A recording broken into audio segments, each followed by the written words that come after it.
सवाल सिर्फ एक ही है कि अगर खुदा ने इस पूरी दुनिया को बनाया है और वो खुद भी हर जगह हाजिर नाजिर है और वो इंसाफ पसंद भी है, तो फिर आखिर इस दुनिया में जुल्म इतनी तेजी से क्यों फैल रहा है।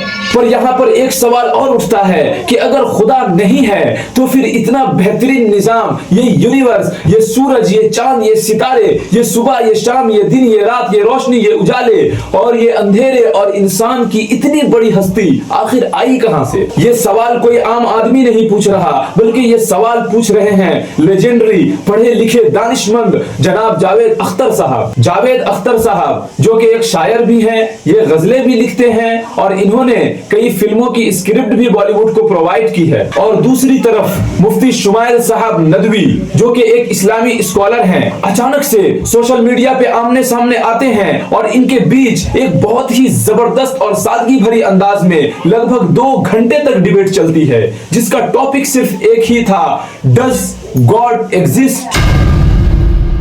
सबसे पहले हम इस डिबेट के कुछ पॉइंट्स को देखेंगे और उसके बाद हम जावेद अख्तर साहब पे बात करेंगे। पर उससे पहले गाइस आप कमेंट में जाकर ये कंफर्म कर दीजिए कि अल्लाह भगवान और गॉड है कि नहीं। मैंने पूरे 2 घंटे की डिबेट देखी है, जिसमें मैं एक बात क्लियर कह सकता हूं कि मुफ्ती शुमाइल साहब अल्हम्दुलिल्लाह अपने पूरे डिबेट में स्ट्रॉन्ग दिखाई दिए, जैसा कि आप स्क्रीन पर देख सकते हैं। ठीक है, जेनोसाइड करना सही, आप जस्टिफाई करेंगे। अच्छा, प्लेनेट की मेजॉरिटी तय करेगी, सोसाइटी की नहीं। प्लेनेट की मेजॉरिटी गॉड के एग्जिस्टेंस को सही मानती है, आप क्यों नहीं मानते?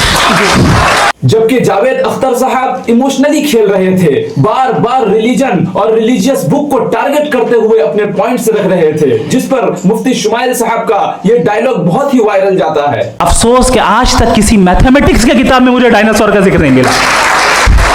इसके अलावा जावेद साहब का पूरा फोकस इस बात पर था कि अगर गॉड है तो दुनिया में इतना जुल्म क्यों है, अगर गॉड है तो वो गजा में क्यों नहीं आया जहां 45,000 से ज्यादा मासूम बच्चे मार दिए गए, और अफ्रीका में जहां बीमारी से बच्चे मर रहे हैं और ये रेप क्यों होती है। अगर ये दुनिया गॉड की बनाई हुई है तो यहाँ पर इतना जुल्म क्यों है, जिस पर मुफ्ती साहब का ये जवाब सुनिए। क्रिएटर ने इविल को बनाया है टेस्ट के लिए, वो इविल नहीं है। इविल वो होगा जो उसे इख्तियार करेगा। छुरी को बनाने वाला गलत नहीं होता है, छुरी का गलत इस्तेमाल करने वाला गलत होता है। इस डिबेट को देखने का अलग अलग नजरिया हो सकता है और सोशल मीडिया पे इधर उधर की बातें भी चल रही है, मगर कुछ ऐसे पॉइंट्स जिस पर शायद आपका ध्यान न गया हो। यहाँ पे जावेद अख्तर साहब और मुफ्ती शुमाइल साहब दोनों की तारीफ बनती है, क्योंकि दोनों ही एक दूसरे के खिलाफ डिबेट कर रहे थे, मगर इस पूरे 2 घंटे की डिबेट में किसी ने भी एक दूसरे के लिए कोई भी गलत वर्ड यूज नहीं किया, कोई गुस्सा नहीं, कोई झगड़ा नहीं। और सौरभ द्विवेदी साहब जो इस डिबेट को मॉडरेट कर रहे थे, भाई क्या ही शानदार तरीके से इसको कंप्लीट किया गया। जबकि आजकल हमारे नेशनल मीडिया पर टीवी डिबेट के नाम पर क्या चल रहा है वो तो आपको मालूम ही है। आदमी से क्या बात करेंगे? तेरे जैसे आदमी से क्या बात करेंगे? इस डिबेट से ये बात तो क्लियर हो जाती है कि अगर आप एक पढ़े लिखे इंसान हो और आपको बात करने का तरीका है तो किसी भी मामले को बगैर झगड़े के सुलझाया जा सकता है।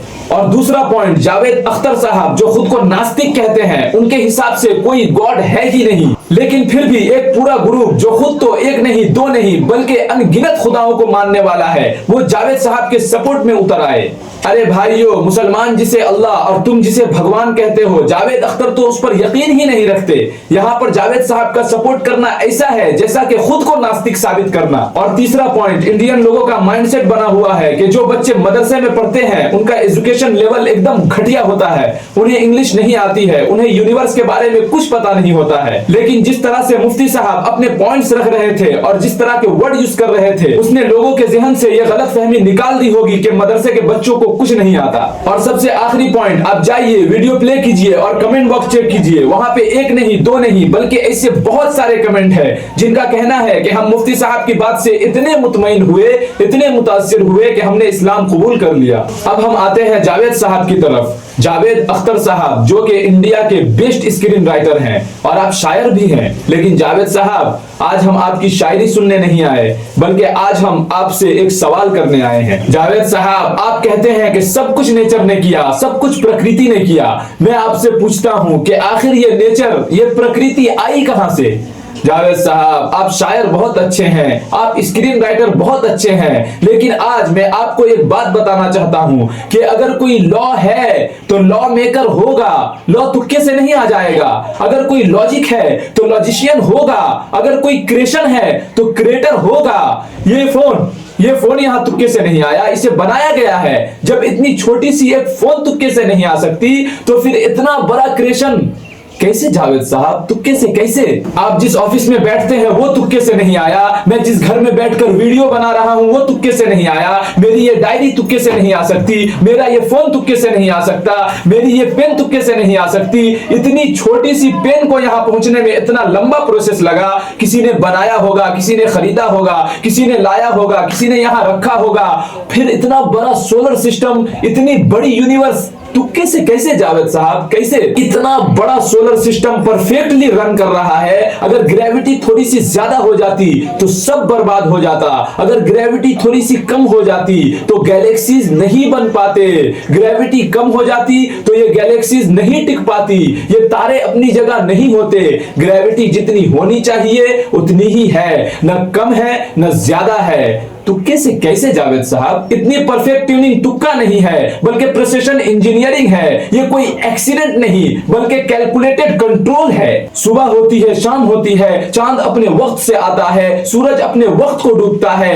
कायनात का निजाम बंदे टिके उसूलों के मुताबिक चल रहा है। ये सूरज, ये चांद, ये सितारे, ये दिन, ये रात, ये जमीन, ये आसमान, इतना सब कुछ तुक्के से नहीं हो सकता जावेद साहब। आपको पता है शोले फिल्म की स्क्रिप्ट किसने लिखी थी? लेजेंडरी जावेद अख्तर साहब ने। तो जावेद अख्तर साहब, आपने क्या किया था? क्या सारे नामों को लिखकर एक बाल्टी में डालकर ऐसे ऐसे ऐसे ऐसे करके हिलाया और बाल्टी से खुद ब खुद स्क्रिप्ट लिखकर निकल गई? नहीं ना, उसमें आपका दिमाग लगा है, आपकी मेहनत लगी है। जब एक छोटी सी स्क्रिप्ट के लिए आप जैसा आदमी चाहिए तो फिर इतना बड़ा क्रिएशन तुक्के से कैसे? तो जावेद साहब, अगर कोई पेंटिंग है तो पेंटर होगा, अगर कोई डिजाइन है तो डिजाइनर होगा, अगर कोई क्रिएशन है तो क्रिएटर होगा। और दोस्तों, मैं ये समझता हूं कि जिनके मुकद्दर में अल्लाह ने ईमान जैसी दौलत ना रखी हो, उन्होंने तो नबी को देखकर और नबी के मोजज़ों को देखकर भी अल्लाह पर ईमान नहीं लाया। और जिसके मुकद्दर में अल्लाह तबारक व तआला ने ईमान जैसी दौलत रखी हो, वो तो बस कुरान की आयत को पढ़ते हैं और अल्लाह पर ईमान लाते हैं। उन्हें किसी एविडेंस की जरूरत नहीं होती, क्योंकि कुरान खुद खुदा के होने की एक बहुत बड़ी दलील है और ये पूरी दुनिया, मैं और आप, अल्लाह के होने की दलील है। तो दोस्तों, जिनके मुकद्दर में ईमान जैसी दौलत नहीं, उन्हें आप दलीलें देते रहिए, देते रहिए, देते रहिए, हत्ता के कयामत के सुबह तक दलीलें देते रहिए, फिर भी वो ईमान नहीं लाने वाले। और जिनके मुकद्दर में ईमान जैसी दौलत अल्लाह ने लिखी है, वो इस 2 घंटे की डिबेट को भी देखकर ईमान ला सकते हैं। आखिर में मेरी अल्लाह तबारक व तआला से यही दुआ है कि अल्लाह तबारक व तआला जावेद अख्तर साहब के साथ साथ हम तमाम नाजरीन को भी हिदायत अता फरमाए और सीधे रास्ते पर चलाए। अगर इसके बाद भी कोई अल्लाह को ना माने तो उसका तो फिर अल्लाह ही भला करे। और दोस्तों, आपके करने के लिए भी एक काम है, इस वीडियो को लाइक कीजिए और इस वीडियो को ज्यादा से ज्यादा शेयर कीजिए ताकि हमारे ज्यादा से ज्यादा मुसलमान भाइयों तक ये वीडियो पहुंचे। और हाँ, सब्सक्राइब